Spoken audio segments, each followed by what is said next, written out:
फिर फरमाया और अपने कपड़ों को पाक रखिए। ये बहुत खास बात हो रही है, हुजूर को मुखातिब करके उम्मत को। हुजूर के कपड़े तो साफ ही रहते थे, महबूब से कहा जा रहा अपने कपड़ों को साफ पाक रखिए। जो लोग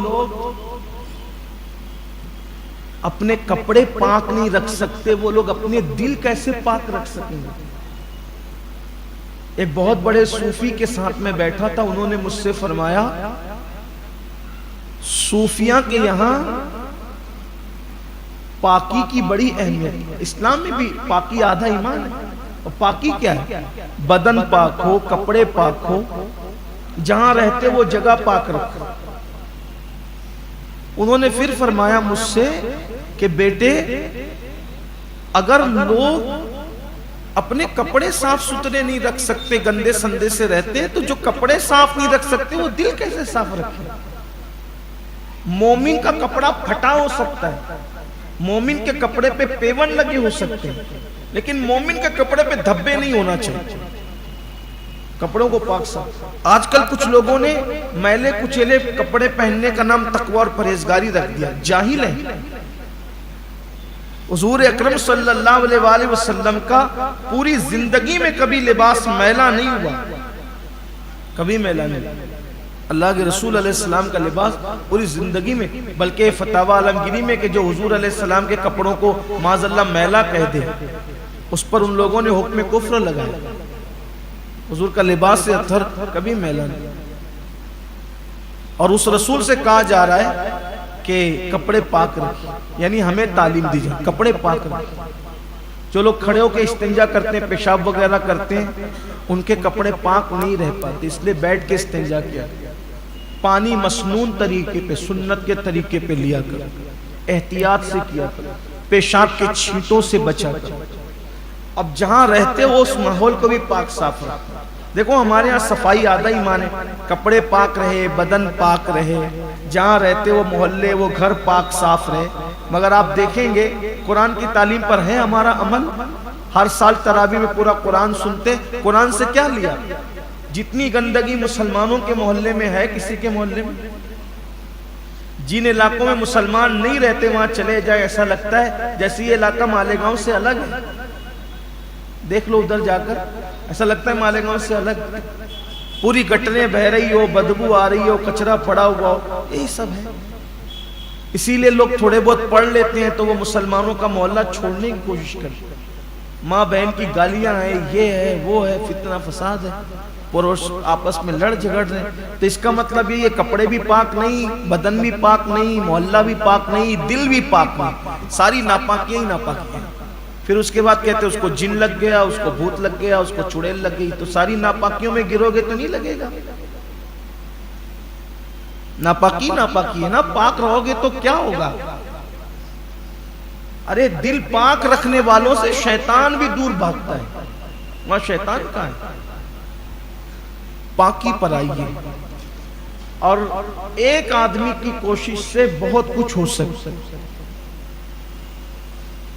अभी मैं मदीने मुनव्वरा में आप देखें, आप 3-3 दिन तक एक लिबास पहने, आपके कपड़े वहां मैले नहीं हो, यहाँ होते वहां नहीं होते। क्यों?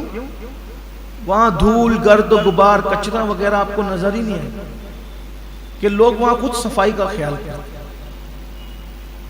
कोई भी कहीं भी नहीं फेंक देगा कोई चीज, कोई भी कहीं भी नहीं फेंक देगा। यहां भी हम माहौल बना ना, मुसलमान है।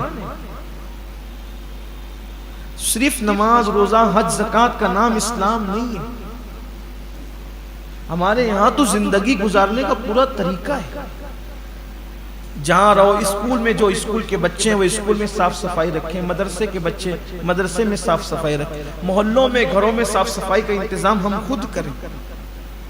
इंशाअल्लाह ताला एक खूबसूरत सा माहौल बने। और फिर फरमाया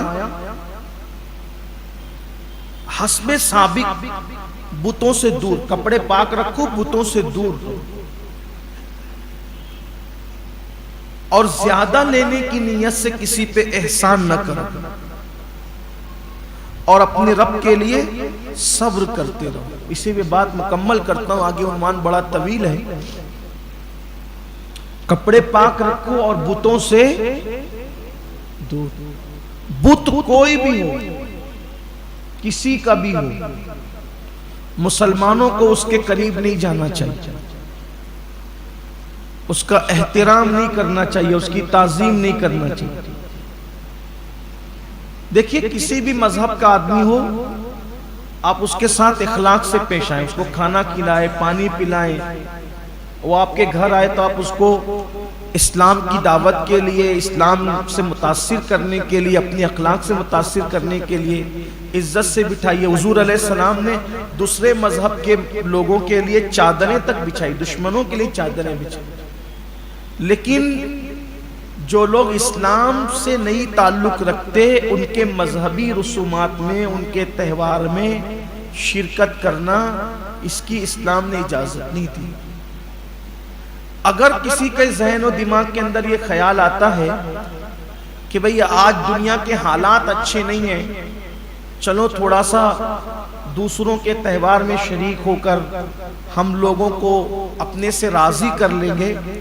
कुरान 1450 साल पहले कह चुका, आप कितना भी अपने आप को किसी के दरवाजे पर कुर्बान कर दें, अल्लाह ताला इरशाद फरमाता है कि ये यहूदी और नसरानी और मुशरिकीन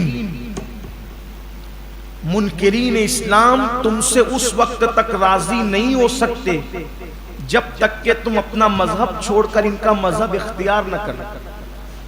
आप नाक चापलूसी कर लें, चमचागिरी कर लें, जो चाहे कर लें, कुरान कह चुका यहूद और नसारा तुमसे राजी नहीं होंगे जब तक कि तुम अपनी मिल्लत में रहोगे, अपना मजहब छोड़ करके उनका मजहब इख्तियार न करो। इसलिए हालात का रोना रोने की बजाय और हालात का रोना रो करके अपने मजहब को और अपने ईमान को किसी के दरवाजे पर कुर्बान करने की बजाय इस्लाम की असल तालीमात पर रहिए, बुतों से दूर रहिए।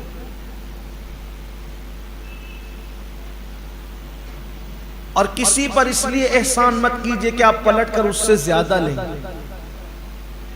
आजकल इंसान किसी पे एहसान करता है ना, इसलिए करता है कि चलो मौका मिलेगा तो फिर इससे हम बहुत कुछ ले लेंगे। एहसान अल्लाह के लिए कीजिए। और आदमी किसी पे एहसान करता है तो फिर एहसान जताता है। आका अलैहिस्सलाम फरमाते हैं जो एहसान करके एहसान जताएगा, अल्लाह ने उस पर जन्नत की खुशबू भी हराम कर दी। कोई गरीब था, ज़कात लेके जाता था, अब मालदार हो गया, कभी मिलता नहीं है, कभी मिला तो कहा अच्छा तेरे मुंह में बड़े चावल आ गए, हमारी ज़कात पे पला था और आजकल तू सलाम भी नहीं करता, कुछ बहुत मालदार हो गया तू। गया सब। पहली बात तो जिसको ज़कात दी आपने उस पर एहसान थोड़ी किया, उसने लेकर एहसान किया। ज़कात लेने वाला हमेशा लेके एहसान करता है, देने वाला एहसान नहीं करता, उसको समझें आप। अगर आप अपने बदन का मैल निकाल कर किसी को दें और वो ले ले, आपका बोझ हल्का करने के लिए, आपके बदन की सफाई के लिए, आपके बदन का मैल उसने लिया, उसने एहसान किया कि लेने वाले ने एहसान। बोले आप लेने वाले ने, तो ज़कात भी तो माल का मैल है। जो बदन का मैल ले ले वो मोहसिन है आपका, तो जो माल का मैल ले ले, आप देते क्या है? माल का मैल ही तो देते। बदन का मैल निकला तो आप चमक गए, माल का मैल निकला तो अल्लाह के किले में आपका माल महफूज हो गया। लेकिन आजकल हालात बदले हुए, तो फरमाया कि एहसान इसलिए ना करो कि उससे आप ज्यादा लोगे।